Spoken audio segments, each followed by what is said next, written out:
Welcome to another podcast for Talking Irish. We have a special guest today, former Notre Dame basketball great. Before he left after 2 years, but that's okay. Current former Rochester Razor Shark out of the PBL, Keith Friel. Thanks for joining us this morning. Thanks for having me, Jay. It's obviously a big day today. As you came in, you were talking about some of the things that you were getting hit up on your Facebook page.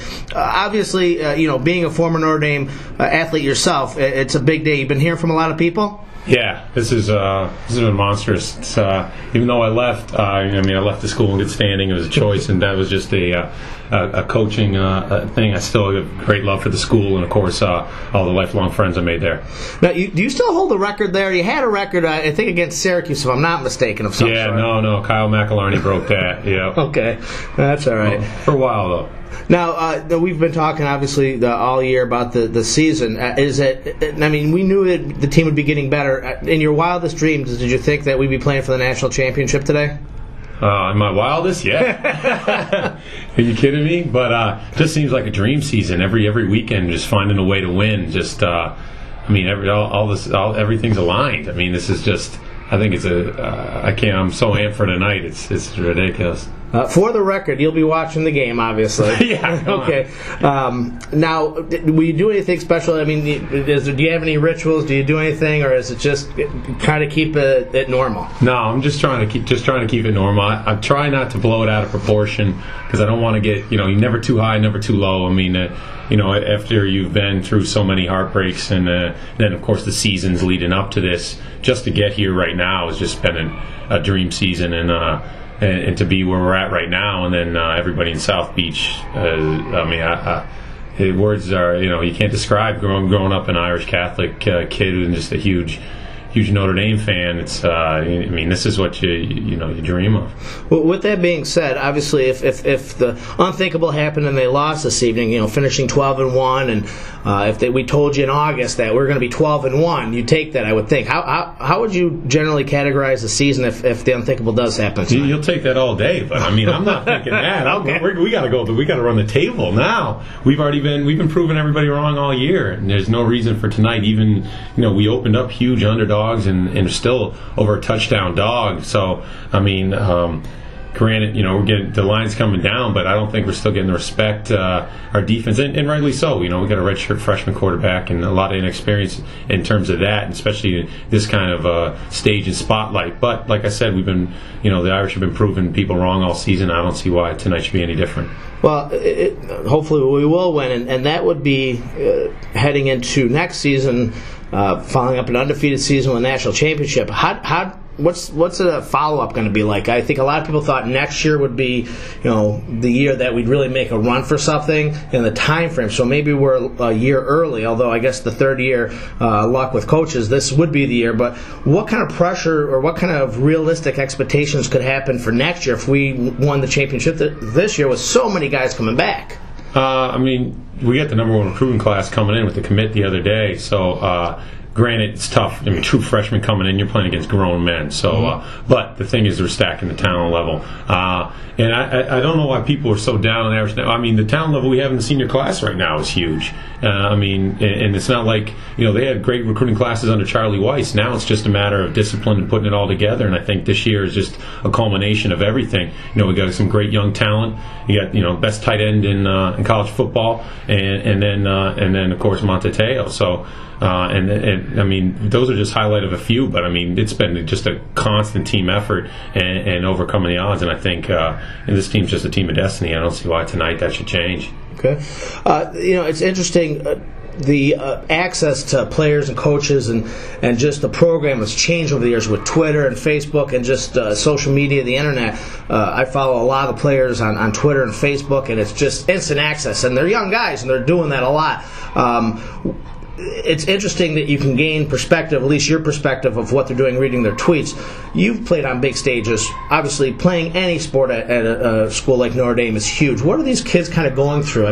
Looking back at when you played college ball, this is the biggest stage there is. What are these guys going through? They're 17, 18, 19, 20-year-old kids. What are they thinking right now? This is what they've dreamed of growing up, and these are the goals that they've set. So, to them, it's I mean, they're on course for everything they've set out to do, and hopefully finish that tonight.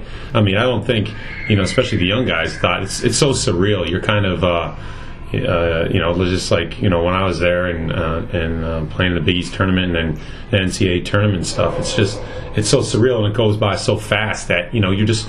And with the schoolwork, everything's flying by. So the coaches get you so focused that, I mean, you are aware of your surroundings, but at some point you're not. You don't realize how huge it is until years down the road, and you're like, wow, I can't believe that I was a part of that and did that. With that being said, one of the things we hear is Alabama's been there, done that, and they're going to be better prepared, better mentally focused. Could the opposite benefit us as well? The fact that maybe our guys, don't know any better to be scared. That, like we said earlier, they've been the underdog. They don't care. They don't really maybe comprehend the stage like Alabama players because they haven't been there. But could that benefit those players saying, we don't know that we're supposed to lose this game? I don't know. I mean, hasn't that been every weekend though? I mean, at Oklahoma, I mean, it's been a constant with that, and I don't see why it's any different. The only difference is that.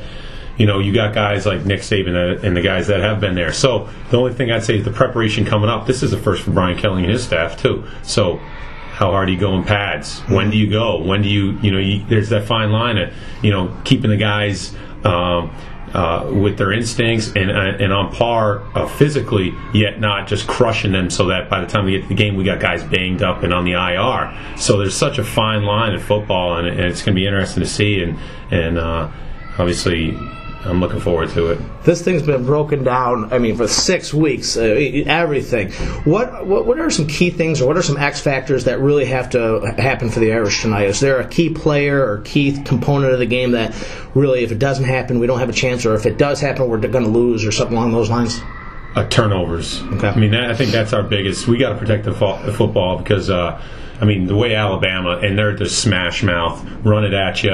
They got a decent passing attack, and we know, throughout the season, our DBs have been kind of highlighted and taken up because our linebacking corps and D line is so strong. That's been if people are going to talk about their one weakness, probably be that and the air assault. But the way they play smash mouth, if we're turning the ball over, especially in our territory, the way they eat the clock up, that's going to be tough, especially getting behind early and a young team and a young quarterback. So I think him getting out there, Goulston getting out there early, getting him some easy plays, get some confidence, some play action, get him out on the sideline. But again, the quickness in Alabama, getting his side, it's going to be. I know we faced a lot this year, but Alabama's probably top to bottom with the athletes going is going to be tough to get to that sideline. So we need to get out early, protect the football, and then get that confidence up. And that's why you got to go to senior leadership and guys you can trust, and then like Eford and our tight end, and then just are relying on our D, what we've done all year. Okay. Prediction for tonight?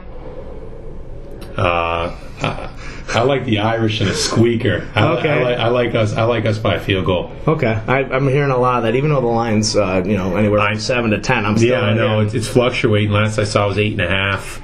But I like us. I just like the character of the team and the composure of the guys, the way they've under pressure all year. Will it come down to a last minute field goal, or will it be a solid 3-point win? No, solid 3-point win. All right. Well, thank you so much for joining us this morning. Now, where are you gonna watch the game tonight? I know you're. I'm getting peer pressured. I got a bunch of different Irish spots that everybody's hitting me up. So once you get someplace, so you're I'm staying. Okay. No, I can't. There's no in between action. I can't. Okay. Yeah. All right. Well, thanks again for joining us, and as always, go Irish.